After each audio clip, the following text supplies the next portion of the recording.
প্রতিদিন একই রকমের রান্নার স্বাদ কেউই খেতে পছন্দ করে না, এই জন্য মাঝে মাঝে রান্নায় একটু ভিন্নতা আনা অনেক বেশি দরকার।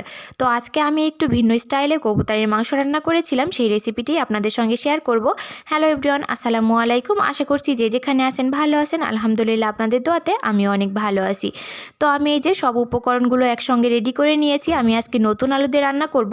তো আমি মশলাটা রেডি করে নিব, তার জন্য ব্লেন্ডারের একটা পাত্র নিয়ে নিয়েছি। তারপরে আমি দিয়ে দিলাম পরিমাণ মতো আদা, রসুন, শুকনা মরিচ এবং পরিমাণ মতো পেঁয়াজ। এখন আমি দিয়ে দিলাম 1 টেবিল চামচ পরিমাণে জিরা, কয়েক টুকরা দারচিনি এবং এলাচ। আমি এখানে বড় সাইজের একটা টমেটো দিয়ে দিয়েছি। টমেটোটা আমি একসঙ্গে দিয়ে ব্লেন্ড করে নিয়েছি। এখন আমি এই যে রান্নার চলে এসেছি। রান্নার জন্য আমি চুলায় একটা কড়াই বসিয়ে পরিমাণ মতো সরিষার তেল গরম করে নিয়েছি। আপনারা সরিষার তেল দিয়ে রান্না করার চেষ্টা করবেন, তাহলে কিন্তু কবুতরের মাংসটা খেতে বেশি মজা লাগে। আমি তেলের ভেতরে কিছু গোটা মশলা দিয়ে দিয়েছি। তারপর আমি যে ব্লেন্ড করা মশলাটা দিয়ে দিলাম। টমেটো দেওয়ার কারণে দেখেন মশলাটা কত বেশি কালারফুল দেখা যাচ্ছে। তো যাই হোক, এখন আমি এই যে এর ভেতরে টেস্ট অনুযায়ী লবণ, পরিমাণ মতো হলুদের গুঁড়া এবং ধনে গুঁড়া দিয়ে দিয়েছি। এখন আমি একটু সময় নিয়ে মশলাটা ভালো করে কষিয়ে নিব, যেন মশলার থেকে কাঁচা গন্ধটা বের না হয়।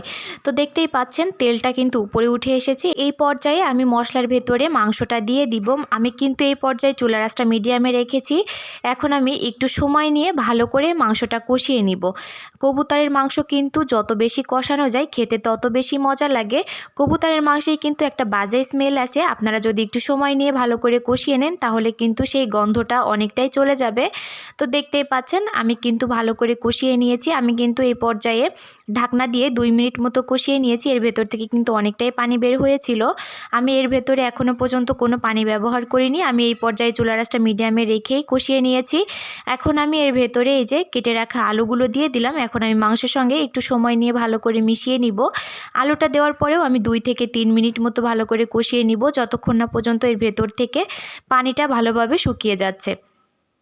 তো দেখতেই পাচ্ছেন কালারটা কিন্তু অনেকটাই চেঞ্জ হয়ে গিয়েছে। তো আমি এর ভেতরে এখন ঢাকনা দিয়ে 1 মিনিট মতো ভালো করে কষিয়ে নিব। তো দেখতেই পাচ্ছেন 1 মিনিট পরে তেলটা উপরে উঠে এসেছে। এই পর্যায়ে আমি আবারও একটু ভালো করে নেড়ে চেড়ে দিব। আপনারা কে কে কবুতরের মাংস খেতে পছন্দ করেন অবশ্যই কমেন্ট করে জানিয়ে যাবেন। আর যে যেখান থেকে আমার আজকের ভিডিওটি দেখছেন অবশ্যই একটা লাইক দিয়ে পুরো ভিডিওটি দেখে একটা গঠনমূলক কমেন্ট করে জানিয়ে যাবেন ভিডিওটি আপনাদের কাছে কেমন লেগেছিল। তো যাই হোক, আমি এই যে মাংসটা ভালো করে কষিয়ে নিয়েছি। এখন আমি মাংসের ভেতরে পরিমাণ মতো গরম পানিটা দিয়ে দিব। আমি কিন্তু এখানে ঝোলের পানিটা ব্যবহার করেছি। আপনারা কিন্তু অবশ্যই চেষ্টা করবেন গরম পানিটা দিতে। গরম পানিটা দিলে কিন্তু রান্নাটা দ্রুত হয়ে যায়।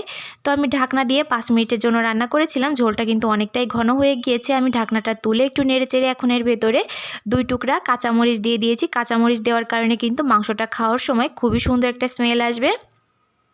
তো আমি ঢাকনা দিয়ে আবারও 5 মিনিট রান্না করেছিলাম। 5 মিনিট পরে আমি এই যে ঢাকনাটা তুলে নিয়েছি। নেওয়ার পরে আমি যে ভালো করে নেড়ে চেড়ে এখন এর ভেতরে আধা টেবিল চামচ পরিমাণে গরম মশলার গুঁড়া দিয়ে দিব। গরম মশলার গুঁড়া দেওয়ার কারণে কিন্তু খুবই সুন্দর একটা স্মেল আসে। এই যে আমার রান্নাটা কিন্তু হয়ে এসেছে। এই পর্যায়ে আমি আপনাদেরকে একটু কাছ থেকে দেখিয়ে দিচ্ছি তেলটা উপরে উঠে এসেছে আর কতটা বেশি লোভনীয় লাগছে। তো এটাই ছিল আমার দুর্দান্ত স্বাদের কবুতরের মাংসর রেসিপি। আজকের ভিডিওটি ভালো লাগলে অবশ্যই একটা শেয়ার দিবেন। ধন্যবাদ সবাই।